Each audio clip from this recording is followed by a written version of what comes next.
అపోస్తలుల కార్యము 3వ అధ్యాయము 6వ వచనం నుంచి చదువుదాం. అంతటా పేతురు, వెండి బంగారములు నా యొద్ద లేవు గాని నాకు కలిగినదే నీకిచ్చుచున్నాను, నజరేయుడైన యేసుక్రీస్తు నామమున నడువుమని చెప్పి వాని కుడి చెయ్యి పట్టుకొని లేవనెత్తెను. వెంటనే వాని పాదములను చీల మండలమును బలము పొందెను. వాడు దిగ్గున లేచి నిలిచి నడిచెను. ఆ రోజు అంతకు ముందు దాకా తన పరిస్థితి ఏంటి? పైన వచనం చదవండి, 2వ వచనం. పుట్టినది మొదలుకొని కుంటివాడైన ఒక మనుషుడు మోసుకొని పోబడుచుండెను. వాడు దేవాలయంలోనికి వెళ్లువారిని భిక్షమడుటకు కొందరు ప్రతిదినము వారిని శృంగారమును దేవాలయపు ద్వారమునొద్ద ఉంచుచూ వచ్చేది. నిన్న మొన్నటి దాకా అతని పరిస్థితి ఏందో తెలుసా? వాళ్ళ మీద వీళ్ళ మీద ఆధారపడి బ్రతకడం. కాళ్ళు ఉన్నాయి కానీ పని చేయవు. ఒక్క అడుగు ముందుకేయాలన్నా ఒక నలుగురు రావాలా, పట్టుకోవాలా, మోసుకొని పోవాలి.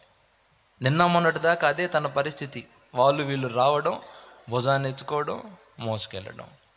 బాబు, నీ కాళ్ళు ఉన్నాయిగా, నువ్వు నడుచుకుంటూ నువ్వు వెళ్ళాలనుకున్న చోటుకు వెళ్ళొచ్చుగా. కాళ్ళు ఉన్నాయి కానీ పని చేయవండి. నా కాళ్ళ మీద నేను నిలబడే పరిస్థితి లేదండి. గత 40 సంవత్సరాలుగా ఈ కాళ్ళు పనిచేయడం మానే పుట్టుకతోనే నాకు కాళ్ళు లేవు. నేను వాళ్ళ మీద వీళ్ళ మీద ఆధారపడి బ్రతకడమే. ఎటు వెళ్ళాలన్నా, ఏం చేయాలన్నా ఒక నలుగురిని అడగడమే. అయ్యా కాస్త వచ్చి సహాయం చేయండి బాబు, అయ్యా కాస్త నన్ను తీసుకెళ్ళి ఆ మందిరం దగ్గర కూర్చోబెట్టండి అయ్యా. వాళ్ళ మీద వీళ్ళ మీద ఆధారపడి బ్రతుకుతున్న తాను, నిన్న మొన్నటి దాకా అలాంటి జీవితాన్ని జీవించిన తనను దేవుడు ఈరోజు ఏం చేశాడు తెలుసా? తన కాళ్ళ మీద తాను నిలబడేటట్టు చేశాడండి. నిలబడి ఏం చేస్తున్నాడు తెలుసా? గంతులేస్తున్నాడు, ఎగురుతున్నాడు. ఈరోజు ఇక్కడ కూర్చున్న వాళ్ళల్లో కొంతమంది ఏమని బాధపడుతున్నారంటే, వయసు పెరిగిపోతుంది, ఇంకా నా కాళ్ళ మీద నేను నిలబడలేదు, ఇంకా అమ్మా నాన్న మీద ఆధారపడి బ్రతకాల్సి వస్తుంది, నా ఖర్చులకి వాళ్ళ దగ్గర చేతులు చాపాల్సి వస్తుంది. పెళ్ళయింది, పిల్లలు పుట్టినాయి, పిల్లలు పుట్టారు, పిల్లలు పుట్టినా అమ్మా నాన్నల మీద ఆధారపడాల్సి వస్తారు. కొంతమంది తల్లిదండ్రులు బాధపడుతుంటారు, వీడి కాళ్ళ మీద వీడు ఎప్పుడు నిలబడతాడో. వాళ్ళకు ఒక బాధ. కాళ్ళ మీద నిలబడటం అంటే కింద పడిపోయారండి. వాడుకలో భాష ఏంటంటే, వాడిని వాడు పోషించుకునే పరిస్థితి లేదు.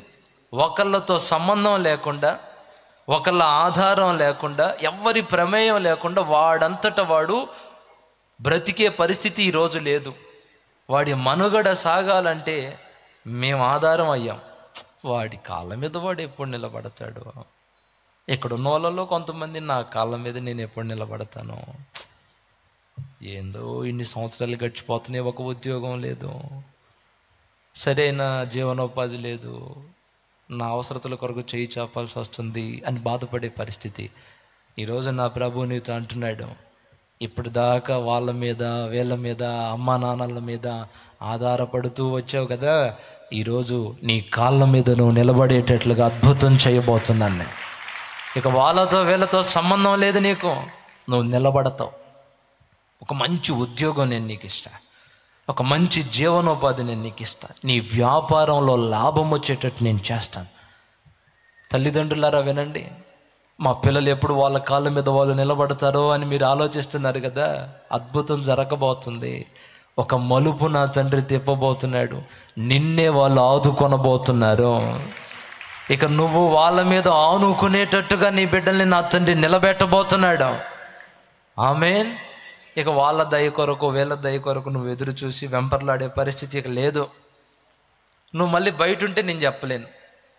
ఎక్కడుంటే రోడ్ల మీద, ప్లాట్ఫారాల మీద, ఈ రచ్చబండల దగ్గర, సినిమా హాళ్ళ దగ్గర, రాజకీయ మీటింగుల దగ్గర నువ్వు అక్కడుంటే నేను చెప్పలేనులే. కానీ నాకు కొంతమంది తమ్ముళ్ళు తెలుసండి, నాకు కొంతమంది తమ్ముళ్ళు తెలుసు. పాపం రాజకీయ నాయకుల్ని ఆధారం చేసుకొని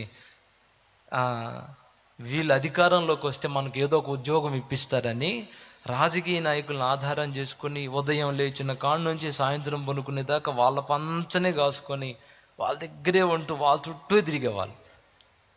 వాళ్ళు అధికారంలోకి వస్తే ఒక మంచి ఉద్యోగం ఇప్పిస్తారు, అధికారులతో మాట్లాడి ఒక మంచి జీవితాన్ని నాకు ఇస్తారని ఆశపడి రాజకీయ నాయకుల వెంట తిరిగిన కొంతమంది నాకు తెలుసు.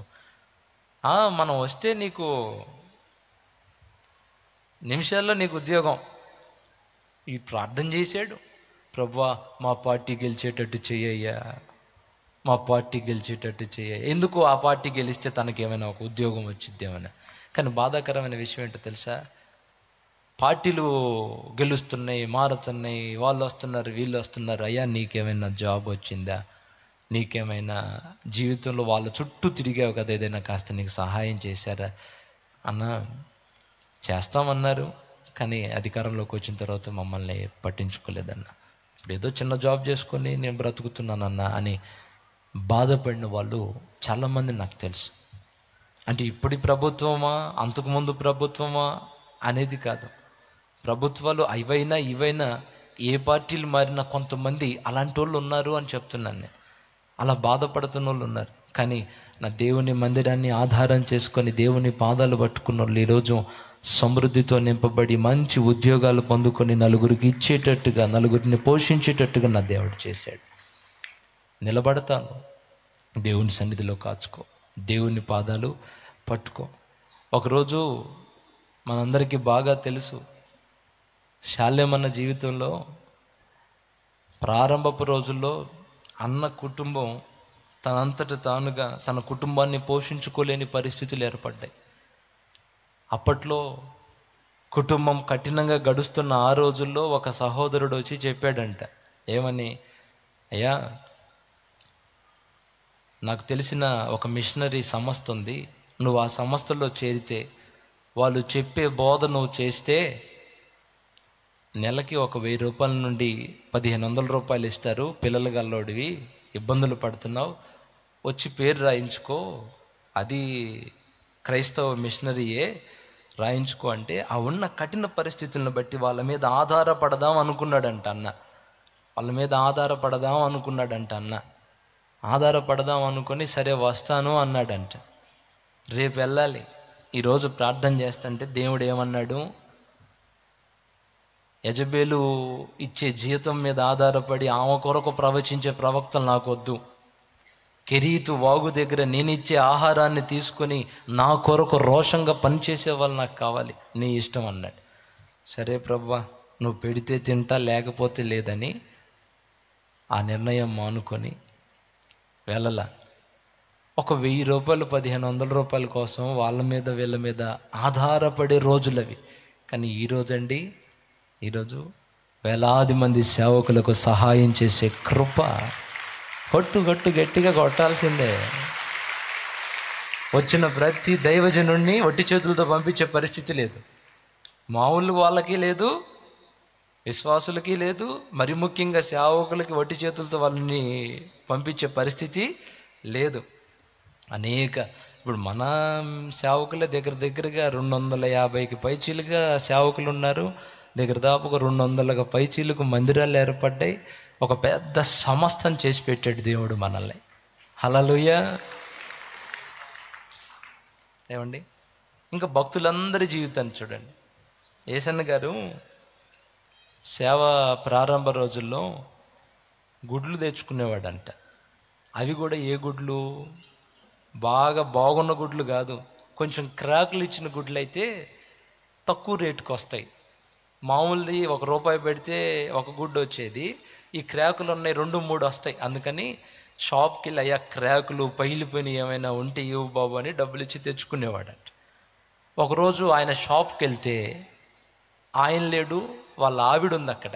ఆ షాపు ఓనర్ లేడు, ఓనర్ అమ్మ ఉంది. అమ్మ గుడ్లు కావాలి తల్లి అని అంటే, ఎన్ని గుడ్లు? ఒక 3 గుడ్లు ఇవ్వండి. డబ్బులు ఇస్తే, ఏంది ఈ డబ్బులు ఇచ్చావు, ఇంకా ఎక్కువ అవుతాయి ఇవ్వంటే, ఇవి కాదమ్మా మంచి గుడ్లు కాదు నేను ఏమంది, నువ్వు అవి ఇచ్చినట్టున్నావు. క్రాకులు పగిలిపోయిన గుడ్లు ఉంటాయే అవి ఇవ్వమ్మా. నువ్వా? మా కుక్క కడుపు కొడుతుంది. అప్పట్లో మా ఆయన పగిలిపోయిన గుడ్లన్నీ ఉడకబెట్టి కుక్కకి వేసేవాడు. ఏంటో గుడ్లు మిస్ అవుతున్నాయి అనుకున్నా, నువ్వా? మా కుక్క కడుపు కొడుతుంది అనేసరికి చాలా బాధపడ్డాడంట దైవజనుడు. ప్రభువా, కుక్కకి నాకు తేడా లేకుండా మాట్లాడింది కదా ప్రభువా అని బాధపడితే, బాధపడు మాకు, నీ చేత లక్షల మందికి భోజనంలో గుడ్డు పెట్టేటట్టు ఏమండి, వందలాది వేలాది లక్షలాది మంది జీవితాలకు నిన్ను ఒక ఆశీర్వాదకరమైన పాత్రను చేస్తాను నేను. ఈరోజు పగిలిపోయినవి అర కొర ఏదో ఒకటి సర్దుకొని వెళ్ళిపోదాం, అడ్జస్ట్ అయ్యి వెళ్ళిపోతున్నావు. ఆగు ఆగు, ఈ బాధలన్నీ నీ మేలు కొరకే మారతాయి. ఒక రోజు ఉంది నువ్వు నిలబడతావు, నీ మీద అనేకులు ఆనుకునే ఉన్నతమైన ఆత్మీయ అంతస్తులోనికి నేను నిన్ను తీసుకొని వెళ్తాను. దిగులు పడమాకండి, బాధపడమాకండి. ముందుంది ముసళ్ళ పండగ ఏం కాదు. మన వాళ్ళు అంటుంటారు, నువ్వు ఆగు, నీకుందిలే ముసళ్ళ పండగ అని. మనకుంది ముసళ్ళ పండగ కాదు, ఇంకో పండుగ కాదు, మనకుంది కన్నుల పండుగ. ఇప్పుడే చచ్చిపోతాను, ఇప్పుడే పోదాం అనుకుంటున్నావు. ఎందుకు అట్లా? ఎందుకు చూడవా దేవుడిచ్చి ఆశీర్వాదకరమైన ఆ జీవితాన్ని? మరి నువ్వు చచ్చిపోతే ఎవరు పొందుతారు అవన్నీ? దేవుడు అంటున్నాడు, నువ్వు చావాల్సిన అవసరం లేదు, నువ్వు ఊరేసుకోవాల్సిన అవసరం లేదు, పాయిజన్ తాగాల్సిన అవసరం లేదు, తల తీసుకెళ్ళి రైలు కింద పెట్టాల్సిన అవసరం అంతకంటే లేదు. కాస్త ఓపిక పట్టు, ఒక రోజు ఉంది. అతను ఎంత వయసు తెలుసా?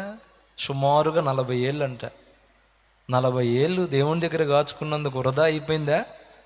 దేవుని మందిరంలో ఆ గడప దగ్గర ఉన్నందుకు వృధా అయిందా? గంతులేస్తావు నువ్వు భవిష్యత్తులో.